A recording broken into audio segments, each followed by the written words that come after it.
Hi, in this video we are going to be talking about script structure. So in the last video we talked about using this program Celtx, which is freely available online. If you don't know about that, check out the video before this one.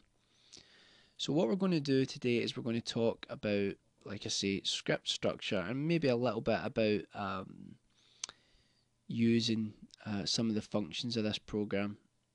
Now, script structure is quite standard in within Cinema. Um, it's set out in specific parts that are all formatted differently. Now, this might sound like a real pain in the ass, but what's great about this program and other programs like Final Draft, etc., excuse me, is that they format the script for you. So a lot of the work is taken out of it. But I think it's a really good idea to go and read as many scripts as you can, get used to the format, see what's involved in the format, and then you can also pick up on literal devices that writers use and the flow of script writing, which will really help you in making your script. So with regards to the structure, this is a first draft script that I've been working on, not for very long, because you can see it's only a page and a half long. And the first thing that you have to do is when you start up, you'll notice that this part over here of the on Celtx has basically the different sections of the script. Now it will try to automatically choose what it thinks you want to do. Sometimes you'll have to override it, but for the most part it will be right. So let's look up here. We were on the scene heading. Now the scene heading basically tells you where a scene is taking place and when a scene is taking place. And how it does this is quite simple. First of all, if you look here, we've got EXT and then a full stop. EXT stands for exterior. So we know right away from reading EXT that it's outside. The other one to use is INT, which is for interior if it was inside. So inside a house, for example. So we read this, we see EXT with a full stop, so we know it's outside. And then what we get is the name of where the scene is taking place. So thick woods in this example. And then we've got a hyphen. And then what time of day or night that it is. Now the two common ones are obviously just writing day or just writing night. But you can be more precise than that: early morning, late evening, that sort of thing.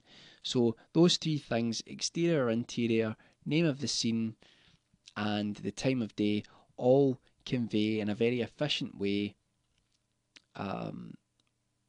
what you're getting in that scene right away as soon as you read it. Okay. Now after that, if you press the enter key or return, you'll go into action. Notice up here it's on action now. That writes mostly like a standard text file. It goes from left to right across the screen. And this is a small description. The action actually does either descriptions of a scene or anything that happens out with the dialogue, out with what the actors are saying. So we have a small description of the scene here. And then we're changing setting right away. So after this description of what's happening, we have to do another scene heading, which is EXT, and then a full stop, and then park bench, and then a hyphen, and then day again. Okay. Someone might not like the description of park bench as your scene. They might say, they might just say a park. But yeah, that's fine. It still conveys what's happening in my opinion. Then another short description of what's happening in the scene. And then if we come down here, a good thing you can do is press the tab key and it will switch between action and character. So when you go to character, type your character's name. In this case, the character's name is Alan.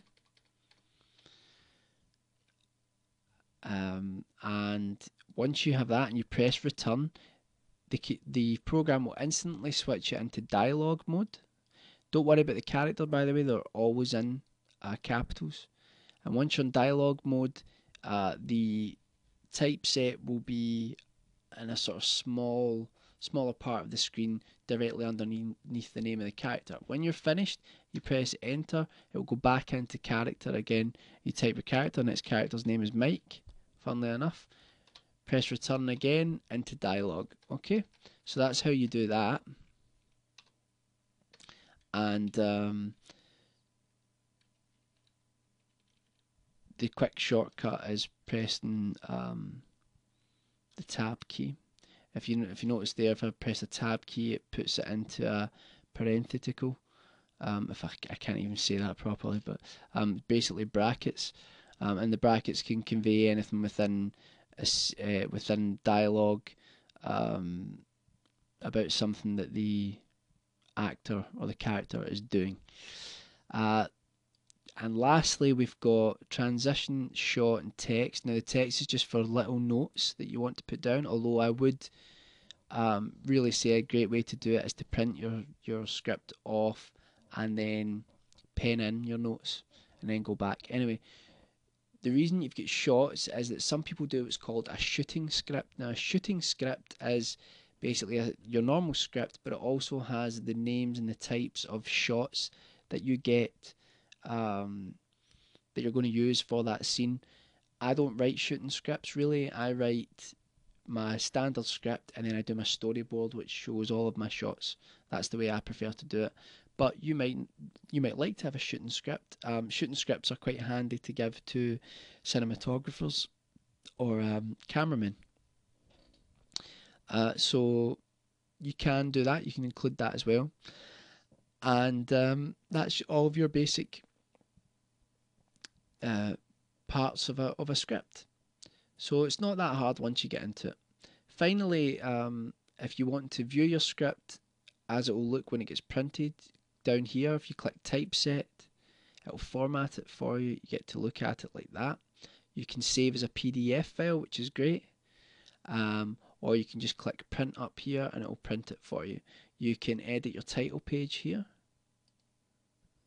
and you can do a bunch of other things, but we don't really need to worry about that.